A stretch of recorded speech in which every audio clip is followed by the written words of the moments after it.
Les pieds dans le plat. Cyril Hanouna. Alors, dans les années 80, Claude Barzotti et Herbert Léonard, tous les deux, vous aviez une carrière très prometteuse au Canada. Et pendant 5 ans, vous avez fait des concerts à travers le Québec, vous vous croisez donc très très souvent. Mais à son grand malheur, Claude Barzotti vous trouve très froid, Herbert Léonard.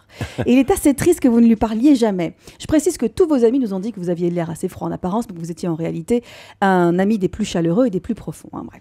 Claude Barzotti et vous, une amitié profonde. D'accord, ok. Voilà. Claude Barzotti et vous vous retrouvez bien des années plus tard, il y a peu de temps, sur la tournée Achetant des traites de bois.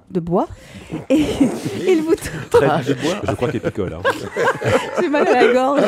Et il vous trouve toujours aussi froid. Il finit donc par craquer et après toutes ces années, il vient vous voir et il vous demande « Pourquoi est-ce que tu es si froid avec moi ?»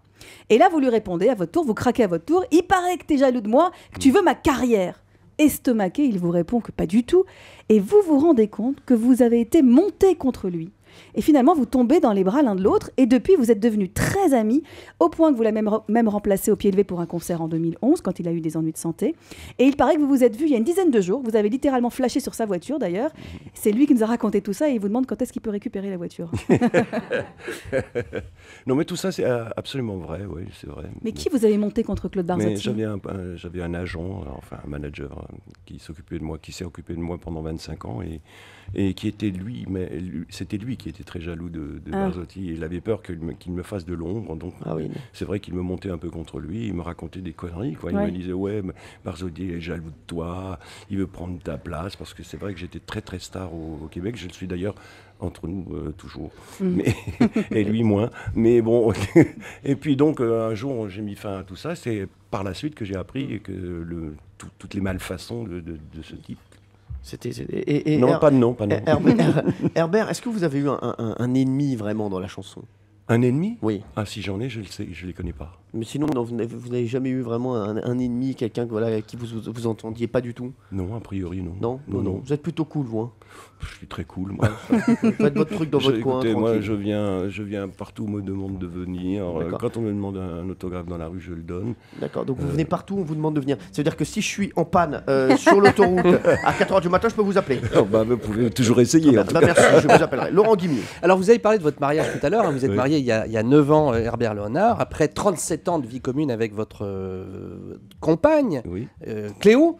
Et il y a 9 ans, vous décidez de vous marier. Ça doit se passer à Barbizon, pas loin de Paris. Hein, et donc, vous publiez les bans à la mairie de Barbizon. La cérémonie doit avoir lieu 30 jours plus tard. Le problème, c'est que, c'était totalement imprévu, le conseil municipal de Barbizon démissionne entre-temps. Ça arrive que pour des raisons politiques ou administratives, tout le conseil municipal démissionne. Et donc, il y a un énorme problème parce qu'il n'y a plus de maire, il n'y a plus d'élus pour marier Herbert Léonard et sa compagne. Alors, c'est la panique parce que les faire-part ont été envoyés, la cérémonie, on ne peut pas la reporter comme ça. Et alors là, branle-bas de combat, vous commencez à appeler le député de Barbizon, il n'y a rien à faire. Le tribunal, rien à faire. C'est une situation à peu près inédite de devoir marier quelqu'un sans maire et sans élu.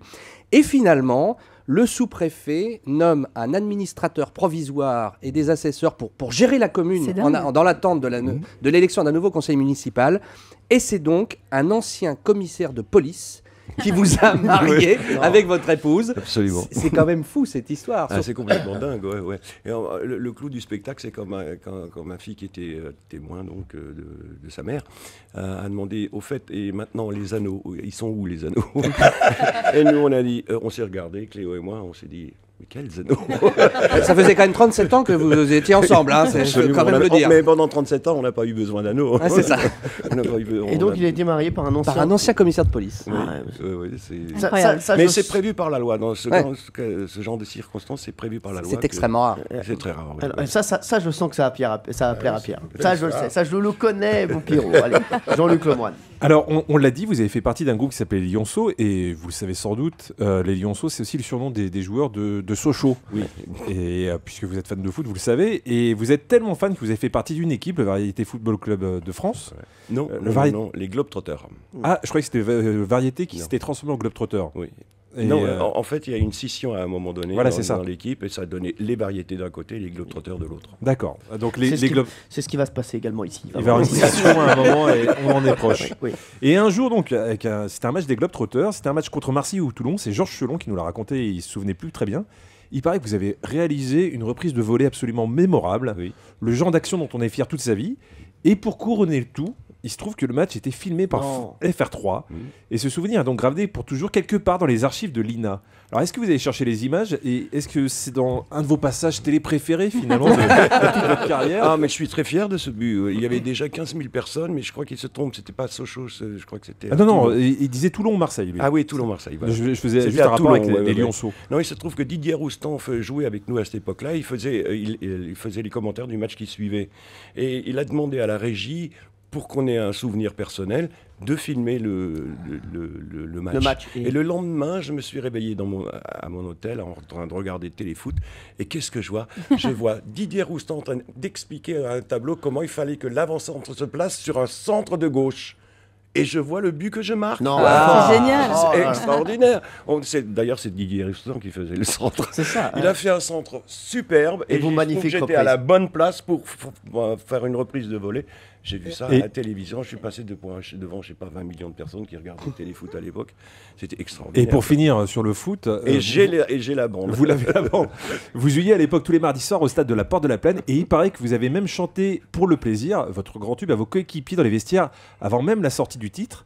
Et une semaine plus tard, c'était un tube phénoménal, on en a parlé tout à l'heure.